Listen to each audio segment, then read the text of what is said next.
Hello दोस्तों, welcome to my class.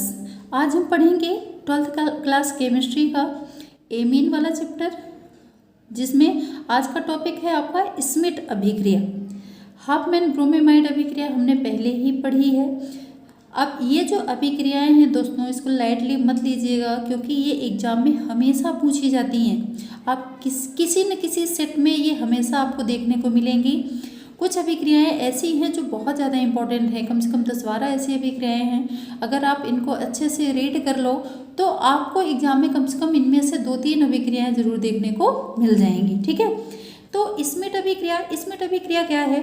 सांद्र sulphuric अम्ल मतलब डाइल्यूट सल्फ्यूरिक अम्ल की उपस्थिति में प्रोपियोनिक अम्ल की हाइड्रोजोइक अम्ल के साथ अभिक्रिया कराने पर एथिल एमीन बनती है। ठीक है, तो आप देखो किसकी प्रोपियोनिक अम्ल का सूत्र क्या होगा? प्रोपेन का क्या होता है? C3H8। ठीक है, तो यहाँ पे प्रोपियोनिक का अगर सूत्र लिखेंगे तो CH3, यहाँ पे आपका क्या हो जाएगा? CH2। ओइनिक किस में लगता है? ओइक किस में लगता है? जिसमें कार्बोक्सिलिक ग्रुप जुड़ा हो, तो यहाँ पे आपका क्या हो जाएगा? H। ठीक है, ये ग्रुप्स अगर आपको याद है ना, किसमें क्या लगता है, कौन से क्रियात्मक समूह में लास्ट में क्या लगता है, तो देखो आपको सूत्र बनाने में और IUPAC नाम करने में बहुत ज़्यादा आसानी हो जाती है। तो ये बोला प्रोपियोनिक अम्ल की हाइड्रोजोइक मतलब इसका सूत्र है N3H। किसकी उपस्थिति है? सांद्र सल्फ्यूरिक अम्ल, सांद्र H2SO4। ठीक है, इसकी उपस्थिति में ये अभिक्रिया करके क्या बनाता है? एथिलेमिन। ठीक है, अब दोस्तों यहाँ पे देखिए एथिलेमिन, तो यहाँ पे आपका हो गया एथिल कहाँ है ये?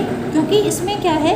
अब देखो प्रोपियोनिक अम्ल क्यों कहते हैं इसको? यहाँ पे कार्बन कितने हैं? 3। ठीक है, तो 3 कार्बन किस में होते हैं? प्रोपेन में, और आपका कार्बोक्सिलिक समूह जुड़ा है, तो इसलिए क्या हो गया? प्रोपियोनिक अम्ल। ठीक है, तो इससे बनाना है हमको एथिलेमिन, तो यहाँ पे आपका हो गया CH3 CH2 और एथिलेमिन रहेगी, तो यहाँ पे क्या होगा? NH2। ठीक है, यहाँ से हमने क्या ले लिया? एक N ले लिया और हाइड्रोजन एक ये हो गई और एक ये, कितनी हो गई टोटल? 2। अब हमारे पास क्या बचा? नाइट्रोजन कितनी बची? 3 थी, एक यहाँ पे आ गई, तो नाइट्रोजन कितनी बची? 2।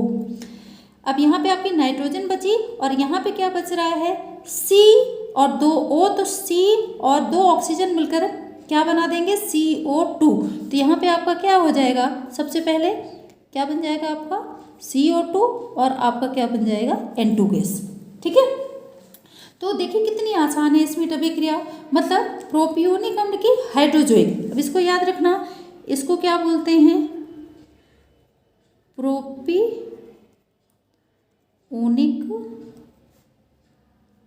अम्ल, और इसको क्या बोलते हैं? हाइड्रोजोइक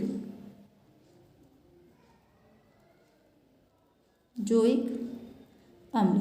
ये आपस में क्रिया करके क्या बनाते हैं? Ethyl amine.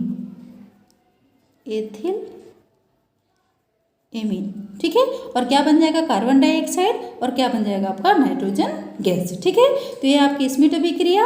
और दोस्तों इसके लिए देखिए ऐसा है कि इसमें सूत्र तो आपको याद करना पड़ेगा। अगर सूत्र आपको याद रहेगा तो कोई भी अभिक्रिया है आप इसको आसानी से कर सकते हो।